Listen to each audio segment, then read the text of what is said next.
Saya Askia 152011. Baik, saya akan menjelaskan tentang hubungan sistem partai pemilu dan sistem kepartaian. Bahwa hubungannya adalah bahwa sistem pemilu kita selalu mengakomodir sistem kepartaian yang berhak sehingga tidak ada partai yang lebih berhak di negara ini daripada partai yang lain. Artinya, setiap partai memiliki hak yang sama untuk terdaftar sebagai peserta pemilu.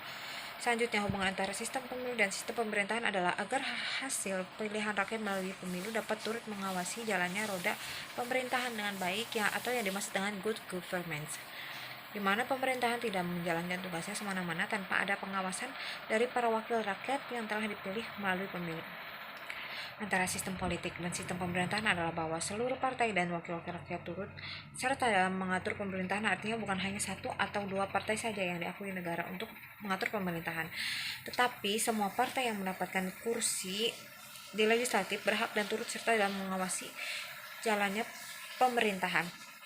Yang terakhir yaitu hubungan antara sistem pemilu dengan sistem politik dan sistem pemerintahan. Dengan memperhatikan penjelasan di atas, maka akan sangat jelas bahwa pemilu memberikan kebebasan untuk semua partai dalam memperebutkan kursi suara, dan akhirnya para anggota legislatif, kepala negara maupun kepala daerah yang terpilih, mereka hanyalah memimpin dan mengawasi pemerintahan. Jika tidak ada ketiganya, Indonesia bukanlah negara demokrasi. Terima kasih. Wassalamualaikum warahmatullahi wabarakatuh. Saya Diana Sukmawati NIM 15231. Di sini aku menjelaskan sedikit materi tentang spektrum politik. Sebutan kiri dan kanan dalam spektrum politik sebenarnya terminologi yang umum dipakai.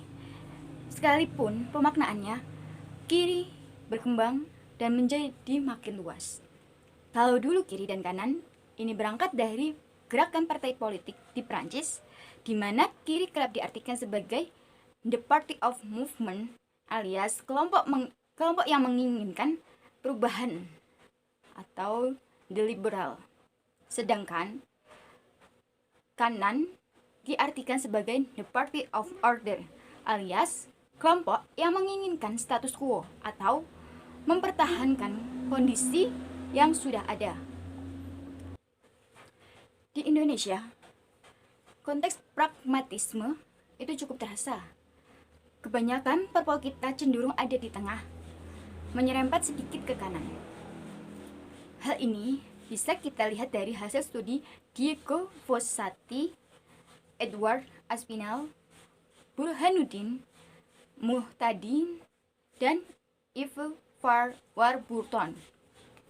Jika kiri didefinisikan sebagai liberal progresif dan kanan konservatif.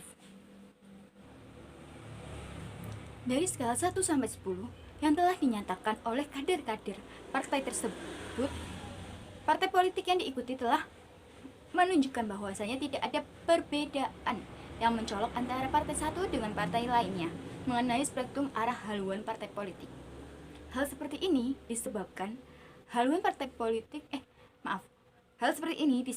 karena kekalahan ideologi partai kanan kiri sebagaimana ditulis oleh Mazzionis dan Gerber pada bukunya yang berjudul Sosiologi, ditulis tahun 2004, bahwa setiap negara memiliki karakter spektrum arah haluan yang berbeda dari negara lain.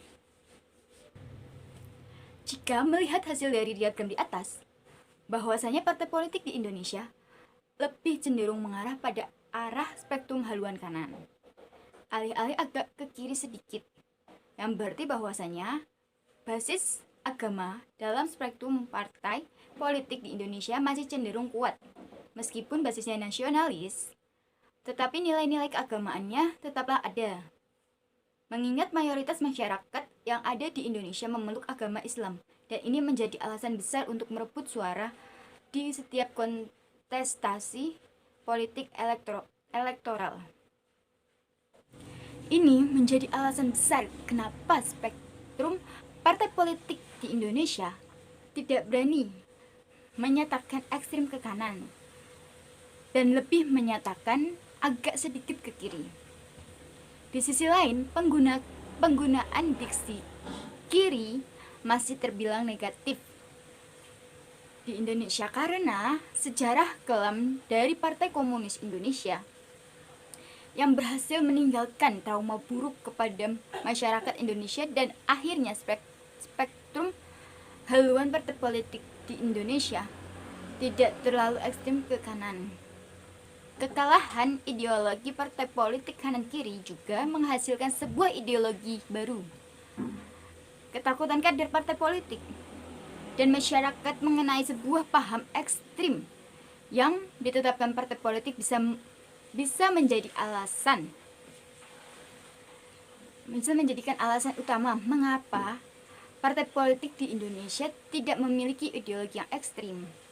Spektrum arah haluan partai politik kiri lebih cenderung ke arah kebijakan-kebijakan yang sifatnya sosialis seperti pelarangan free trade, pendidikan, hak asasi manusia, dan lain sebagainya.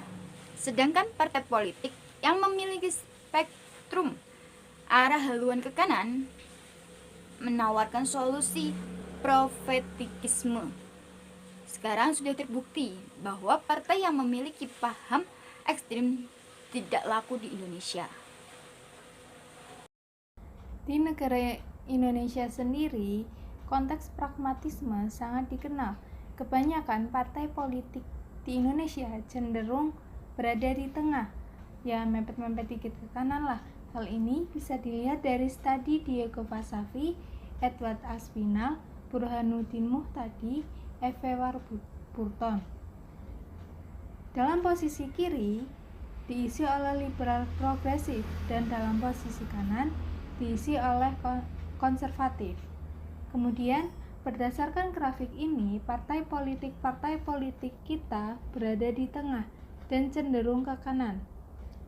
Ya, kita dapat lihat sendiri PPP yang berada paling kanan ini sebenarnya sesuai dengan karakteristik partai politik di Indonesia, yaitu Catch All Party atau menganggap semua spektrum politik.